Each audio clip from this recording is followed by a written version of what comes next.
가치관. 우리 사람이 행동할 때 제가 가지고 있는 어떤 기준이 원칙이 있어요. 그걸 가치관이라고 그래요. 가치관. 이 가치관이 뭐냐? 내가 행동할 때 그 행동을 하려면 가지고 있는 그 기준, 그 원칙, 그 가치관이라고 합니다. 오늘 특별히 예수는 어떠한 가치관을 가지고 있었느냐에 대해서 한번 알아보도록 하겠습니다. 오늘은 이렇게 이삭이 나이 40에 이삭이 결혼을 했어요. 이삭이 나이 40에 결혼해가지고 20년 동안 아이를 못 낳습니다. 60살이 됐습니다. 참 하나님은 아브라함을 불러가지고 너에게 많은 자손을 주겠다 하면서도 겨우 아브라함 100살 먹었을 때 이삭 하나를 주고 맙니다. 물론 또 저까지부터 좀 있긴 하지만은 또 마찬가지예요. 또 자식들을 많이 주려면은 또 이삭도 자손들을 많이 줘야 되는데 이삭이 40살에 결혼해가지고 20년 동안 기다려도 애를 못 낳아. 20년 만에 60살에 그때 이제 아브라함의 나이는 이제 140살인데 그렇게 20년 만에 아이를 낳았습니다. 20년 만에 아이를 낳았는데 그 아이가 마침 또 쌍둥이였어. 쌍둥이. 성경에는 쌍둥이가 두 번 나옵니다.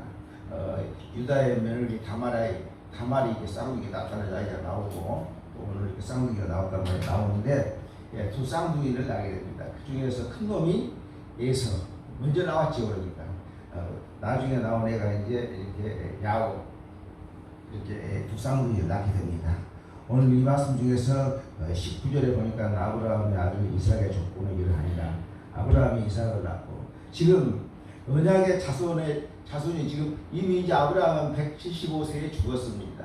그래서 이제 그 언약의 족보가 아브라함에서 이삭에서 야곱으로 넘어온 것을 이야기하고 있습니다. 그래서 이 야곱을 통해서 사실은 12지파가 나오게 된다는 것을, 그래서 이제 여기서 야곱의 생애를 좀 조명하기 위해서 여기서 아브라함이 나오고 이삭이 나오고 그다음에 세 번째가 이제 야곱인데 이 세 사람의 시대를 뭐라 하면 족장 시대라고 해요. 족장. 아브라함과 이삭과 야곱 이 세 사람을 우리는 족장 시대다 그렇게 이야기를 합니다. 20절에 보니까는 이삭은 40세에 리브가를 맞이하여 아내를 삼았으니 리브가는 밧단 아람의 아람 족속 중 드두엘의 딸이요 아람 족속 중 나아반의 누이였더라. 이렇게 이삭이 40세에 리브가를 만났습니다. 어머니가 돌아가시고 3년이 지났어요.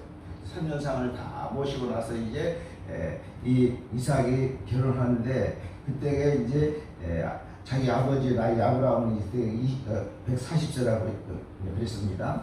자, 여기에서 리브가는 누구냐? 이삭의 사촌 형의 딸이요. 이삭의 사촌 형의 딸이니까는 이제 오촌이 되겠죠. 그런 관계입니다. 옛날 족장 시대는 이렇게 믿지 않는 그 이방인들보다는 차라리 내 혈통, 내 가족, 그 좋은 혈통을 잇기 위해서 그렇게 이렇게 가까운 가족끼리 이렇게 결혼을 합니다. 그래서 지금 이 리브가라는 이삭의 부인은 오촌가입니다. 즉 사촌형의 딸입니다. 이 사촌형의 이름이 뭐냐 하면 이제 부드엘인데 이렇게 그 딸을 이렇게 데려왔다 하는 것입니다. 그래서 리브가를 이렇게 들먹인 것은 뭐냐면은 리브가는 쉽게 말하면 언약 가문의 며느리요. 언약이란 말은 무슨 말이냐면은 이 가문을 통해서 예수님이 이 땅에 오신다 하는 그런 가문입니다. 앞으로 2000년 후에 이 당시로 해서도 한 2000년 후 지금부터 BC 한 2000년 전경입니다. 아브라함이 출생이 2100 그렇게 나오는데 거의 한 BC 2000년 전. 그러니까 앞으로 4000년 후에 예수님이 태어날 가문이 뭐냐? 이 리브가의 가문에서 나오기 때문에 이렇게 리브가가 언약 가문의 며느리로서 이렇게 순수하고 아주 그 혈통, 신앙의 혈통 가진 차가 이 리브가였다 하는 것을 강조하기 위해서 여기에서 리브가라고 나옵니다. 그래서 이것은 밧단 아람 그 어디냐? 아브라함이 저 아래 갈대아 우르에서 하나님의 부르심을 받고 이렇게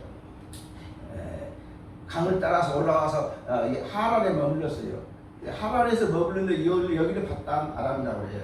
여기서 말하면 또 이야기하자면 거기가 이 티그리스 강과 유프라테스 강 그 중간을 뭐라고 하냐면은 거기를 메소포타미아라고 해요. 그래서 메소포타미아 그 문명 거기 조금 위에가 바로 이 바단 하란. 거기에서 아브라함의 동생이 거기에서 이제 안 내려오고 살고 있었어요. 그래서 이 아브라함이 종을 보내서 거기 가서 이제 자기 동생 집에 가서 이렇게 이삭의 사촌 형의 딸을 맞이해 오게 된 것입니다. 다음에 21절에 한번 보면은 이삭이 그의 아내가 임신하지 못함으로 그를 위하여 여호와께 간구하며 여호와께서 그의 간구를 들으셨으므로 그의 아내가 임신하였다. 이삭도 결혼해놓고 부인이 임신을 못하니까는 자기 부인 리브가를 위해서 20년 동안 기도를 하는 거예요. 20년 동안. 이렇게 기도라고 하는 것은 금방 이루어질 수도 있지만 20년이 기다려야 이루어진 기도도 있습니다. 물론 아브라함도 25년 동안 기도했었죠. 그 이삭을 낳기 위해서. 아브라함의 생애를 보면 참 75세에 부름 받아가지고 175세에 죽는데 딱 100년간 하나님 일을 합니다. 야, 그래서 하필 100년이니까. 저는 그 숫자에 좀 예민해가지고 100년 동안 하나님 일을 하다가 아브라함이 죽습니다. 또 여기서 보면 40년 수가 또 나와요. 또 이삭은 또 40세에 또 결혼을 합니다. 그런 수는 다 어떤 의미가 있어요. 40이라든지 이 100이라든지 10이라든지 이런 수는 어떤 의미가 있는데 이와 같이 아브라함이 이삭이 자기 부인이 이렇게 A를 갖지 못하니까는 20년 동안 이렇게 자기 부인을 위해서 열심히 이렇게 기도를 합니다. 그래서 21절 보면은 그를 위하여 여호와께 간구하며 간구한단 말이 무슨 말이냐면은 뭐 좀 해주십시오 하는 것이 간구 아닙니까? 간구하다. 기도로 하나님 앞에 다 해주십시오 하는 간구죠. 그런데 그게 문자 그대로 표시하면 뭐냐면은 그 향을 피워요. 향을.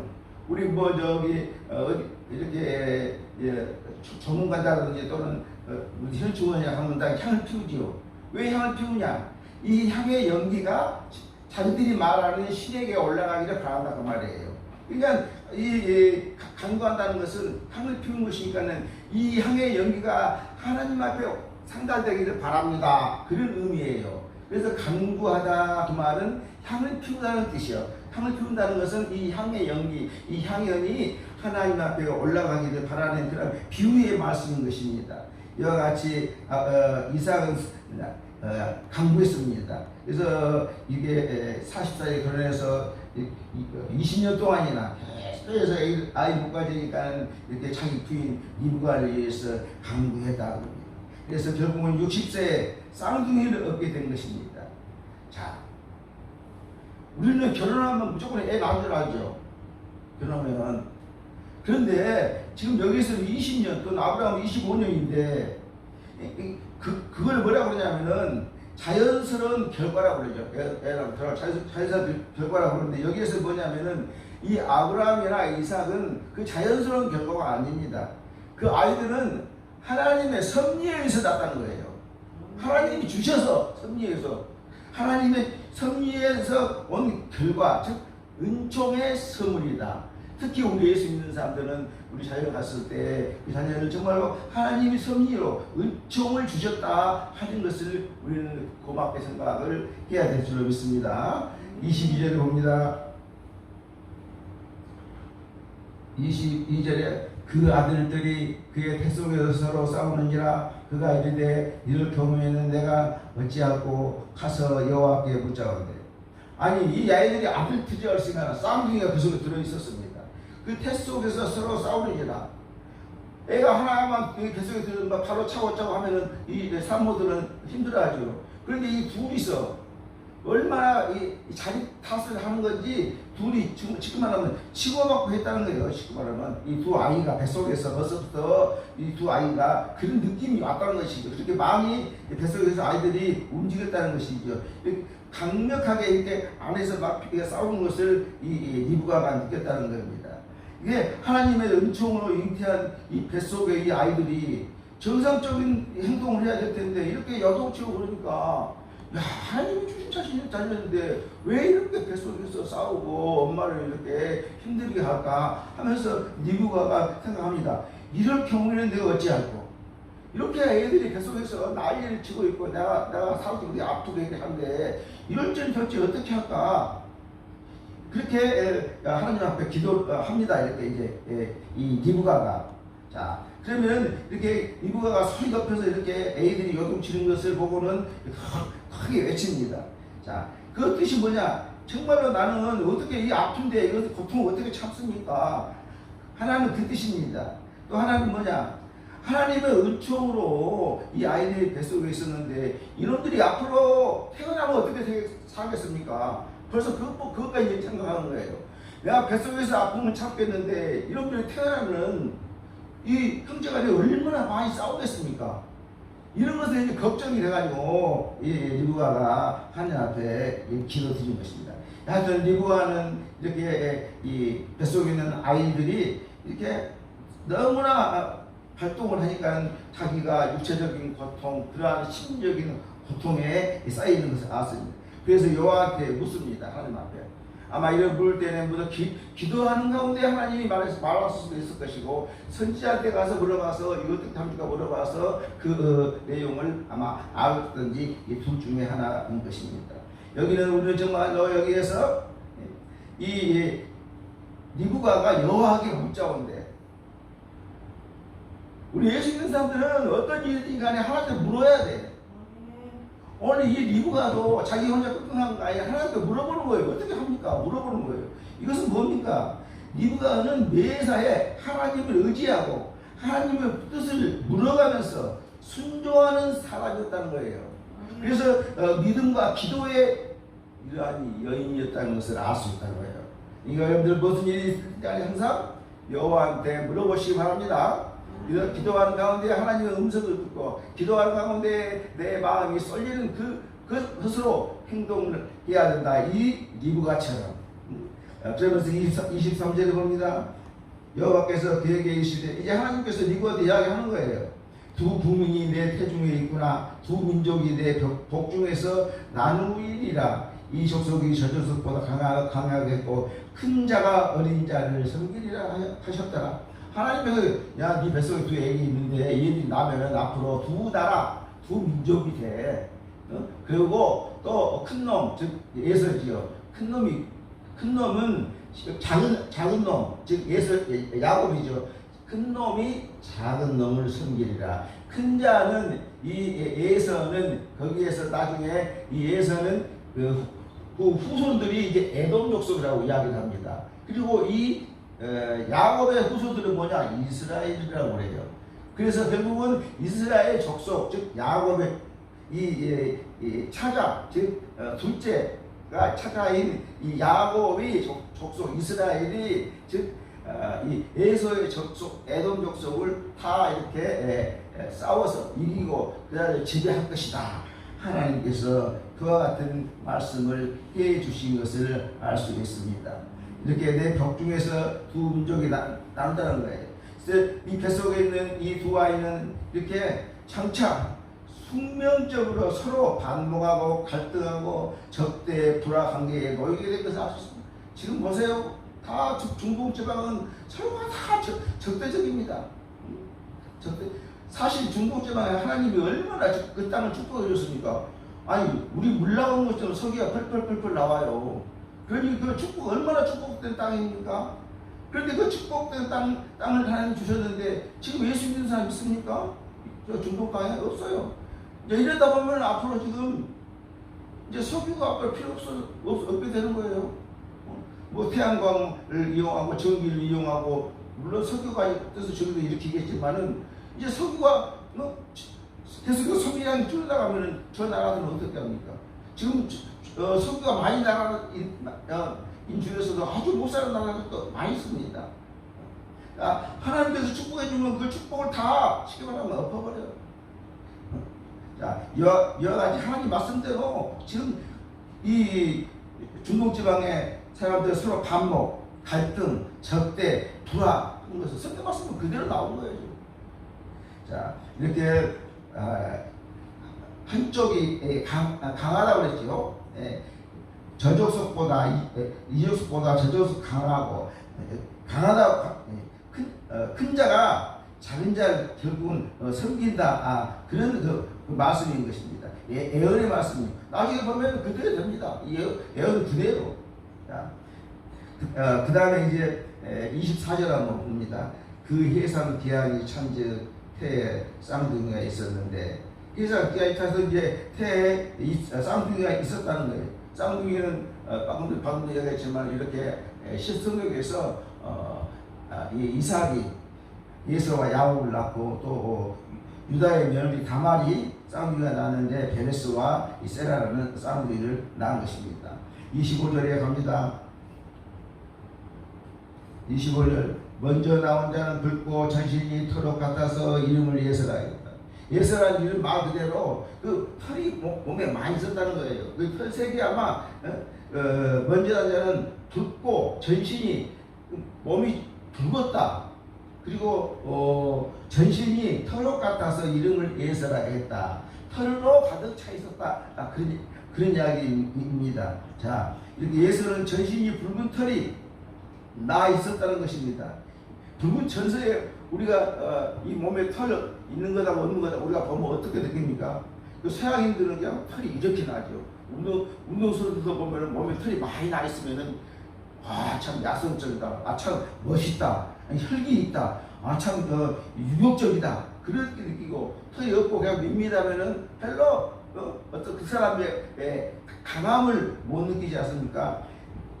태어나면서부터 이 쌍둥이 형 예서는 전신에 붉은 털이 나 있었다는 말이에요. 그래서 야성적이고 혈기왕성하고 유격적인 그런 성품을 가지고 있었다는 거예요. 그래서 털이 많이 나 있다 해서 예서라고 했습니다. 또 붉은 색깔, 몸이 붉은 색깔, 또 붉은 죽을 따서 이 예서의 후손들을 에돔이다 이렇게 말씀하고 있습니다.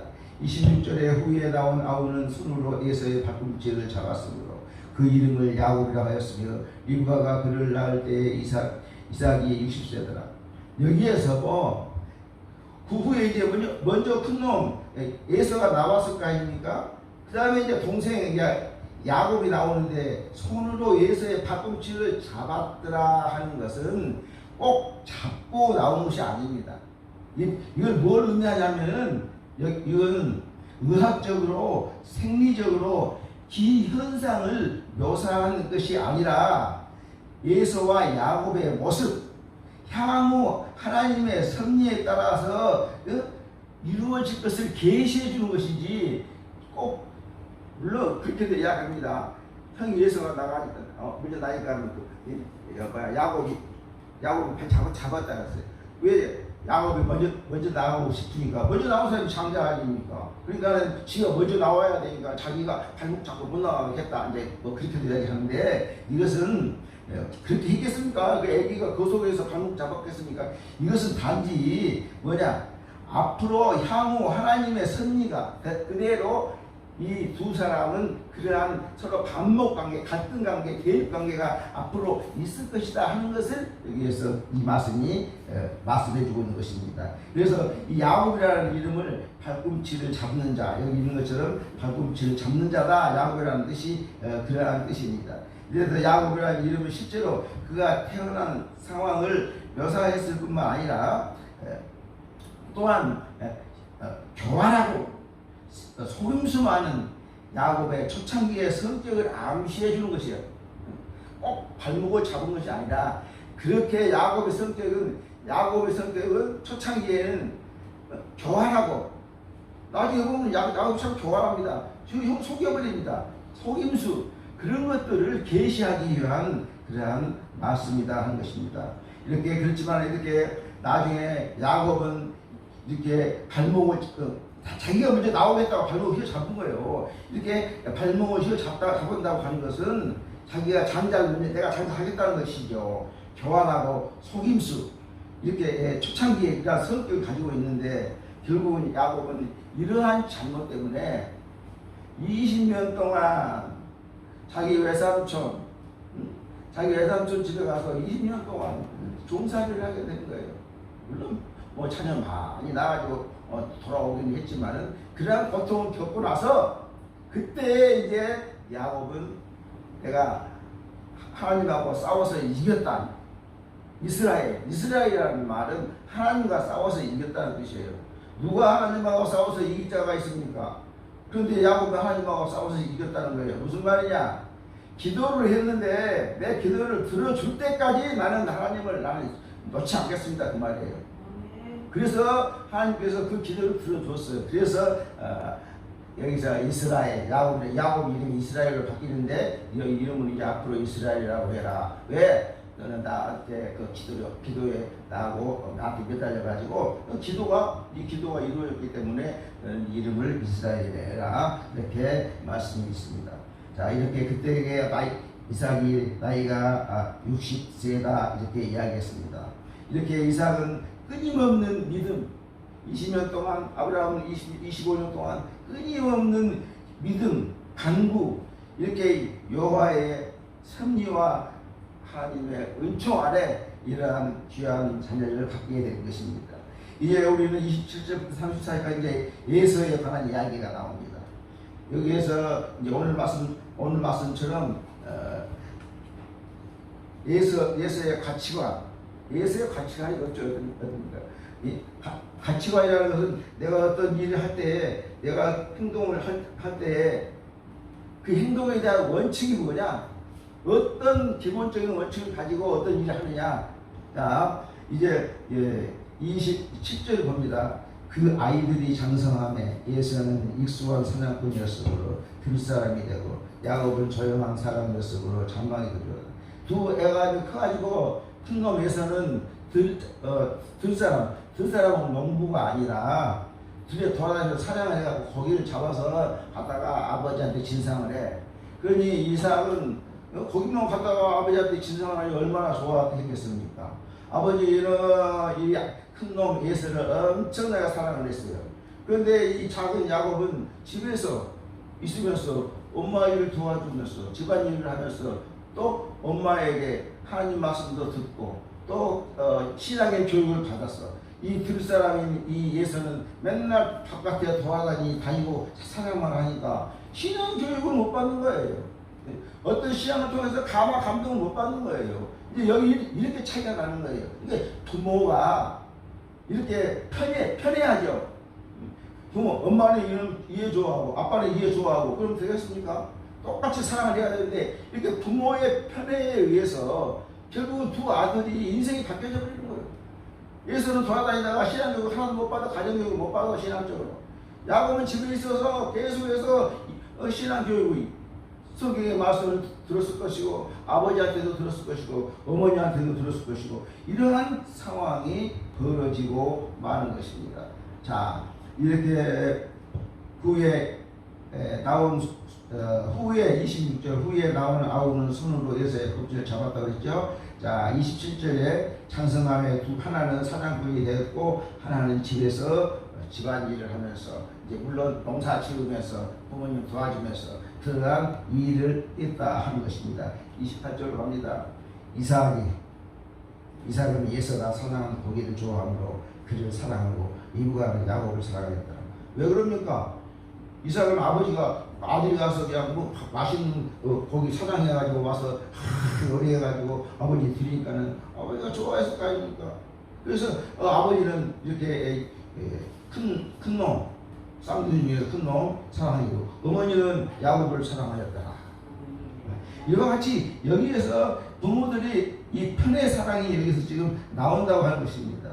이삭은 자기가 좋아하는 고기를 잡아다가 제공하니까 아버지가 이뻐했고 이구하는 집안의 가사일을 돕는 조용한 성격인 이 야곱을 각각 편애했다 하는 것입니다. 자, 29절 봅니다.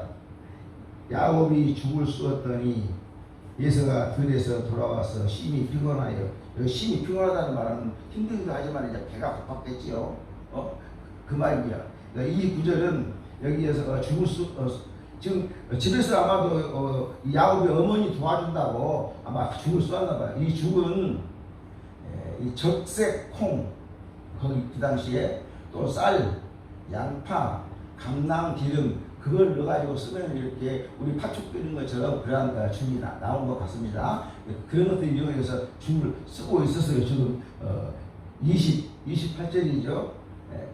29절 있습니다. 29절에 이렇게 그와 같은 죽을 야곱이 쓰고 있다는 거예요. 30절에 봅니다. 30절에 보면은 야곱에게 이르되 내가 피곤하니 그 붉은 것을 내게 먹게 하라 한지라. 그러므로 예서의 별명은 에돔이더라. 자, 예서가 털이 많이 났는데 예서의 별명이 뭐냐면 에돔. 왜 붉은 것을 내게 먹게 하라 해서 에돔이라 붉다는 뜻이에요. 야곱 자신이 예서 자신이 붉지만은 그 붉은 팥죽 거기에서 별명이 나온 것이 뭐냐? 에돔이더라 그랬습니다. 자, 야곱에게 이르되, 즉 동생한테 이 큰 놈이 예서가 이르되 내가 피곤하니 내가 배가 고파 죽겠다, 힘들고 배가 고파서 쓰러질 지경이다 그 말이에요. 그러니 그 붉은 것을 내게 좀 먹게 하라. 지금 너무나 이 예서가 배고프니까는 그 하고 있는 그 음식 만드는데 그 음식 이름을 대지를 못해요.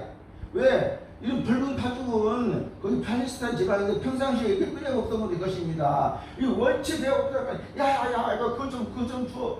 그 붉은 팥죽이라는 말도 못하고 너무나 배가 고프니까는 야 그거 내가 하고 있는 거 좀 줘. 아무거나 주라. 그 말입니다. 쉽게 말하면 너무나 배가 고파서 힘들다 그 말입니다. 그래서 그 음식의 이름도 못 대. 너무나 배고파서 그냥 눈에 보일 것이 없는 거예요. 그냥 음식 하는 것밖에. 그래서 여기서 에돔이라는 이야기가 나오는데 피부가 선천적으로 붉었뿐만 아니라 붉은 죽 이 사건으로 그 이름이 에돔으로 바뀐 것을 알 수 있고, 그 다음에서의 후손들은 다 에돔의 후손이라서인데 에돔의 국가. 이 에돔은 어디에 갔냐면은 사해 바다 중에서 저 아래쪽에 그쪽에서 에돔 족속들이 거기에서 살았습니다. 31절로 합니다. 야곱이 이르되 형의 장자의 농분을 오늘 내게 팔아라. 장자라는 것은 그 당시에 장자라고 하는 것은 그 집안의 모든 것이 작은 장자예요. 이제 찬스가 딱 맞잖아요. 배가 고파서 그냥 물불을 안 가려요. 장자가 뭐 필요가 있어요? 지금 내가 배고파 죽겠는데. 그러니까 지금 이 동생 야곱이 자기가 팔꿈치를 잡고 자기가 먼저 나오려고 했는데 먼저 못 나와서 한이 맺혀 있잖아요. 장자가 되고 싶었는데 안 됐으니까. 그러니 이참에 내가 형의 장자권을 내가 좀 뺏어서 내가 장자가 되면은 하나님의 언약을 이어받아서 예수 그리스도의 혈통이 되는 거예요. 그러니 얼마나 영광스러웠어요. 그뿐이 아니에요. 장자라는 것은 가정의 모든 살림살이, 모든 재산이 거의 배 이상이 다 자기가 가져야 됩니다. 가정의 모든 대소사를 이 장자가 하는 거예요. 그러니 찬스가 딱 온 거예요. 야곱이 이르되 형의 장자 명분을 내게 오늘 팔아라. 이렇게 말을 합니다. 자, 이게 장자가 되면 어떤 특권이 있냐 하면 장자는 부친의 권위를 이어받아. 아버지의 권위를 부여받은 것이 장자입니다. 또 아버지가 돌아가시면은 그 재산의 법절을 상속받는 것이 장자입니다. 그래서 이걸 지금 노리고 있는 거예요.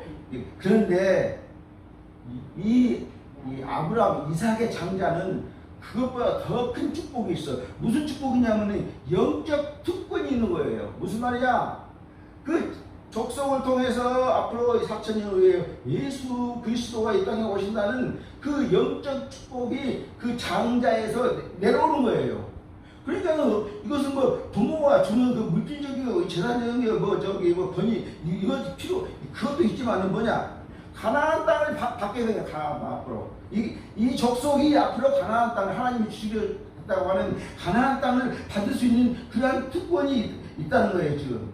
그러면서 그 후손, 그러니까 예서의 후손은 이 야곱의 후손이 앞으로 가나안 땅을 받는다. 얼마나 큰 축복입니까? 자기한테는 직접 지금 현재는 그것이 안 되지만, 그러면서도 제사장의 직분, 모든 가족의 모든 제사함을 이 제사장을 대표해서 하나님께 기도드리는 그러한 영적 특권까지 있기 때문에 이 장자권이라는 것이 너무나 중요하다 그 말입니다. 그러면서 뭐라고 합니까? 여기에서 이 31절 좀 뒤에 보세요. 장자의 명분을 오늘 내게 팔라. 보세요. 지금 장자의 명분을 팔려면 뭐가 좀 생각 좀 해보고 좀 어떻게 해야 되잖아요. 근데 배고파 죽으려고 그러니까 오늘이라는 말이 무슨 말이냐면은 빨리 네가 배고파 죽어도 죽기 전에 말하라는 거예요. 그렇게 속임수 이렇게 약한 자가 쉽게 말하면 야곱입니다. 그러니 우리 인생이 얼마나 우리가 비겁하게 살겠습니까? 그 비교하면 비교가 안 되는 것이지. 오늘 벌써 그러면서 빨리 우선적으로 너 배가 고파 죽겠으면 빨리 장자 명분 나한테 준다 말해. 그 말이에요. 그러면 이 팥죽 떡빵 다 줄 테니까 그 말이에요. 거기에. 그래서 여기에서 뭐라고 하냐? 또 뒤에 말이에요. 팔아라. 아니 팔라고 하면 돈도 준비해야 되고 뭐도 준비해야 되잖아. 여기서 팔라고 하는 것은 정당한 대가를 줘야 되는데 대가도 없이 매매하라는 거예요. 대가도 없이 정당한 대가를 주고 매매하는 것인데 그것도 필요 없어. 그냥 지금 너 배고프니까는 너 팥죽 한 그릇 먹고 네 그 장자 명분을 나한테 줘. 그런 뜻입니다. 평소에 이렇게 야곱은 장자의 명분에 대한 사모함이 많이 있었어요. 그러나 에서는 그런 게 없었습니다. 물론 이 야곱이 좀 비겁하긴 하지만은 우리도 정말로 좀 이렇게 비겁하긴 하지만은 우리도 정말로 장자에 대한 뭐라 그럴까? 장자에 대한 그 아주 깊은 마음. 장자는 하나님의 대를 이어가는 그러한 언약의 족속이 아니겠습니까? 이렇게 야곱은 장자에 대한 것이 이게 머릿속에 항상 따르는데 에서는 그렇지 못했다. 32절로 갑니다. 에서가 이르되 내가 죽게 되었으니 이 장자의 명분이 나한테 무엇이 유익하겠냐. 딱 넘어가버렸죠. 여러분들 이런 일이 벌어지지 마되겠습니다. 여러분들은 아니 내가 배고파 죽었으니까 장자가 뭐 필요 없어. 내가 다 죽었으니까 장자의 명분 내게 왜 필요 없으니까 너 가져라는 이야기야. 너무 굶주린 지경에 처해 있다는 것이죠. 이 말은 예서가 정말로 뭐라 그럴까? 좀 경솔하고 또 다급하지 성격으로 그러한 것들을 지금 표현해주고 있습니다. 그러면서 장자의 명분이 나한테 뭐가 필요하냐? 내가 지금 당장 배고파 죽겠는데 미래에 무슨 장자권이 지금 무슨 소리가 있겠느냐? 순간적인 욕망. 우린 정말 예수 믿으면서 순간적인 욕망으로 죄지면 안 됩니다. 순간적인 욕망 때문에 장자권을 놓쳐버리지 않겠습니까? 배가 고파서 그러니까 물질적인 삶에 쉽게 말하면 물질적인 삶을 갈구하다 보니까 그 하나님의 영적인 삶을 놓쳐버린다고 하는 것입니다. 순간적인 이러한 욕망으로 말미암아 이거 현실주의지 현실주의. 이 예서의 가치관 중에서 현실주의고 예서의 가치관 중에서 어떤 그 순간적인 욕망이라고 해요. 그래서 예서는 평소 장자권에 대해서 이 중요성. 여러분들의 장자권은 뭐냐? 하나님 믿는 거예요. 장자권이요. 하나님 믿는 것이 장자권입니다.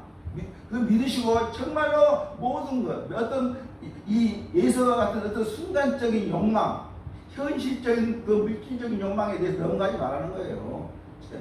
자 이렇게 장자권을 모르고 인식하지 않았기 때문에 이렇게 쉽게 장자의 명분을 포기하고 말았다고 하는 것입니다. 33절 야곱이 이르되 오늘 내게 맹세하라. 예서가 맹세하고 장자의 명분을 야곱에게 팔았다. 33절이죠. 33절 야곱이 이르되 오늘 내게 맹세하라. 동생이 형한테 그러면 장자권을 주라고 맹세해라.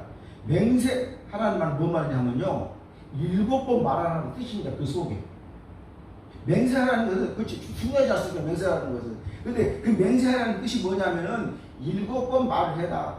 그 말 속에 주겠다. 주고 말고 줘야지. 나는 이 팥죽이 필요해. 줘야 주겠다 하고서 7번 맹세라는 그 그 말을 그 원을 갖다가 원래 표시를 하면은 7번 말하다 그 말, 그렇게 중요하다 그 말입니다. 이와 같이 히브리인들에게 있어서 이 맹세는 하나님 앞에서 쌍방간에 맺는 그 약속은 신실히 수행할 것에 대해서 이렇게 성스럽고 엄숙한 의미를 이야기하는, 그래서 맹세하다는 것은 7번 말하다는 뜻이다 하는 것을 그렇게 아시면 조금 유시하다는 말이 될 수 있겠습니다. 자, 이렇게 장자의 명분, 하나님의 장자의 명분을 지금 파라고 그랬죠. 그런데 하나님의 섭리는 때가 되면, 지금은 이 야곱이 찾아, 즉 밑에 아들로 장자권이 없지만은 하나님의 섭리 중에 동생인 야곱이 장자가 되게 돼 있다는 거예요. 근데 때가 되면은, 하나님의 섭리상 때가 되면은 장자권이 이 동생인 야곱에게 돌려질 것인데, 야곱은 그때를 못 기다려. 우리도 그렇죠. 하나님이 때를 기다려야 돼. 못 기다려. 이 야곱도 마찬가지. 하나님이 다 장자가 줄 텐데 그때는 못 기다리는 거예요. 그래서 그때를 인내로서 기다리지 못하고, 이처럼 형이 허기진 그 형한테 급박한 상황을 이용해서 이렇게 도둑질하는 것처럼 장자권을 뺏어가지 않습니까? 도둑질이지 뭐예요 이거? 그렇지 않습니까? 파란가득 주고 장자권을 가져갔으니까 도둑질이지. 나중에 가만히 있으면 때가 되면 하나님께서 장자권을 다 이 야곱에게 준다니까, 동생이지만. 근데 그것을 때를 못 기다려. 우리 인생들은 다 그래. 때를 못 기다려. 우리 인생들은 도둑질한 것처럼 장자권을 향한 것은 정말로 정당화될 수 없다는 거예요. 때에 따라서 야곱은 그 대가를 향후에 고달픈 인생 여정을 통해서 톡톡히 본다고 했죠. 20년 동안 자기 외갓집에 가서 종살이 한다니까. 20년 동안 가만히 있으면 하나님께서 장자권을 알아서 다 하나님 어떻게 하는지 장자로 만들어 줄 텐데, 그 안 하고 거짓말하고 장자권을 도둑질한 것처럼 그렇게 뺏어갔으니까 그 벌을 20년 동안 줘버려 하나님께서 이 야곱에게. 자, 그러면서 이제 여기 그 마지막에 보면은 33절에 야곱에게 판지라 그랬습니다. 미래적이고 영적인 축복을 등한시한 예서는 현세적이고 감각적인 것만 충동을 느끼는 거예요. 그 장자권이라는 것은 미래적이고 영적인 축복을 아닙니까? 그런데 현실적이고 물질적이고 감각적인 여기에 이 예서는 빠져서 결국은 망령된 행위, 세상에 하나님의 장자권을 편중하게 팔았으니 그게 무슨 행동입니까? 망할 수 있는 망령된 행위를 여러가지 저지르고 말았다고 하는 것을 우리는 알 수 있습니다. 이렇게 장자권의 장자권은 어떻게 이렇게 양도가 되냐 하면은, 장자권은 아버지가 장자권을 주려고 그럽니다. 그러면 본인이 나는 안 받겠습니다 하면 안 줄 수도 있어요. 아버지가 또 장자인데 죄를 너무 크게 지어서 그럴 때는 아버지가 장자권을 안 줍니다. 또 아버지 권한으로 나는 그냥 유다에게 장자권을 줘야지 하면 그 아버지 권한으로 할 수 있습니다. 그러나 첩의 자식, 이 첩의 자식들에게는 장자권이 안 넘어간다고 부릅니다. 마지막에 이제 34절 보니까 야곱이 떡과 죽을 에서에게 주었다. 이제 팥죽하고 떡하고 이제 떡은 이제 빵이에요. 떡하고 팥하고 이제 에서는 이제 준 것이지 아닙니까? 34절에 야곱이 떡과 팥죽을 에서에게 주며 에서가 먹으며 마시며 일어나. 자, 여기 잘 보세요. 예서가 먹으며 마시고 일어나. 이 말이 지금 계속적인 반복입니다. 먹으며 마시고 일어나 갔으니, 이 말씀은 지금 어떤 동시적이고 계속적으로 일어나는 상황입니다. 그러니까 이거 헐기야 지니까 여기에서 인정사정 볼 거 없다는 것이죠. 이렇게 장자의 명분을 팔아 넘긴 이 자가 자신의 행위에 대해서 생각할 여지도 두지 않은 채 눈앞의 상황에만 이해에만 급급하는 그러한 경박한 모습이야. 먹으며 34절 먹으며 마시고 일어나 갔으니, 장자권을 파는 사람 지금 이제 배불렀으면 남수 딸리면 안 야, 그래도 그렇지 이 말이야. 팥죽 한 그릇에 장작권 네가 가져가면 되겠냐? 다시 줘. 하고 싸움을 하더니 그래야 되냐? 그거 없어. 장작권인데 무시해버려. 이거 뭘 해야 되나? 하나님을 믿는 그런 믿음을 무시했다. 그 말은 똑같은 거예요. 자, 이와 같이 이 예서가 장자의 명분을 가볍게 여겼다라고 했습니다. 언약의 계승권, 장자의 명분, 언약의 계승, 하나님의 이 족속 중에서 예수님이 나타난다는 것을 이 언약의 계승권, 또 장자의 명분, 팥죽 한 그릇에 이렇게 팔아넘겼다. 우리 성경에서 이것보다 더 망령된 이 한 사람이 있는데, 지금 예서는 팥죽 한 그릇에 장작권을 다 도전한테 팔았는데, 우리 성경에서는 이보다 더 큰 잘못된 망령된 일을 한 사람이 있습니다. 윤희아 목사님만 빼고 한번 이거 알아맞혀 보세요. 이 예서보다 더 큰 축복을 뺏긴 사람이 있다니까. 이 팔아본 사람이 있다니까. 누군지 기억이 안 납니까? 저희 이율 목사님 기억 안 나요? 예? 유다. 예? 유다. 유다? 예? 가룟 유다? 가룟 유다도 뭐 틀렸다고 말할 수 없는데, 그보다 더 큰 사람. 아담입니다. 아담은 어떤 축복을 받았습니까? 영생하는 축복을 받았어요. 아담은 안 죽고 영생하는 축복을 받았어요. 육신이 안 죽고. 그 축복을 받았어. 그 축복을 뭐가 바꿨어요? 권사님? 아담이 그 축복하고 축복을 뭐하고 바꿨어요? 아담이 내가 영생하게 살 수 있는 축복을 하나님께로부터 받았는데, 그걸 뭐 하나가 바꿔버렸잖아요.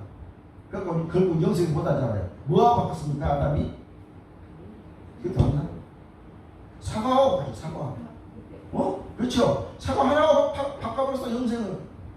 이것처럼 이렇게 막는 거죠. 그러니까 우리가 지금 우리 영생을 못하고 우리는 때가 되면 죽는 거예요. 이렇게, 얼마나 그 무시무시한 그 축복의 가치를 이와 같이 아담은 사과 하나에 바꿨다. 오늘 시간이 좀 벌써. 오늘 지금 설교 문제가 여기 길어가지고 내가 설교를 8장을 가져왔는데 조금 시간이 남습니다. 이제 1분이면 끝납니다. 이와 같이 우리 예수의 가치관은 물질 중심이었다. 물질 중심에서 좀 벗어나라는 거예요. 우리 예수 믿는 사람들은 이 세상에 살아가면서 현실에 안주하지 말고, 예수 믿으라고 하면 나 돈 좀 더 벌고 예수 믿겠다는 거예요. 그럼 돈 언제 벌어? 돈 번다는 보장이 돼 있어요? 10년 후에 벌어? 지금 당장 벌어? 죽을 때까지 못 벌어? 그건 말이 안 되는 거예요. 예수를 믿으면서 돈을 벌면서 예수를 믿으면서 그렇게 살아가야 돼. 하나님의 은혜로 돈을 벌면서 예수를 믿으면서 살아가야지. 난 좀 더 늙으면 예수 믿겠다. 언제 죽는데? 내일 죽을 줄 어떻게 합니까? 이런 현실을 해야 안 된다는 거예요. 또 우리 잘못된 가치관. 그러니까 우리는 어렸을 때부터 참교육을 잘 받아야 되는데, 이 예서와 야곱처럼 이렇게 잘못된 이와 같은 어렸을 때부터 참교육, 신앙교육을 못 받으면 그러한 일도 벌어진다 하는 것입니다. 이제 그릇된 오늘 가치관을 봤죠. 예서의 그릇된 가치관을 통해서 정말로 우리는 인생이 망하는 것을 알 수 있습니다. 하나님의 언약의 계승은 못하는 것을 알 수 있다고 하는 것입니다. 자, 이제 우리 세상을 살아가면서 정말로 모든 행동을 할 때 그 행동의 기준의 원칙을 가치관이다 합니다. 우리는 정말로 현실에서 떠나서 하나님과 같이 살면서 현실을 살아가는 그러한 성도가 되기를 주님의 이름으로 축복합니다. 기도합니다. 거룩하신 아버지 하나님, 우리 구조원들을 용서하여 주시옵소서. 우리는 우리가 잘 살아가는 것처럼 느끼지만은 아버지 하나님, 우리 주님께서 우리의 생사하고 다 주장하는 줄 믿습니다. 우리 사랑하는 우리 은혜교회 성도들, 아버지 하나님 성령 충만함을 허락하여 주시옵시고 믿음을 주시옵시고 가치관의 기준이 아버지 하나님 우리 하나님 것을 깨닫게 도와주셔서 하나님이 펼치시고자 하는 축복을 받기에 부족함이 없는 우리 은혜교회 성도가 될 수 있도록 역사하여 주시옵소서. 예수님의 이름으로 기도드리옵나이다.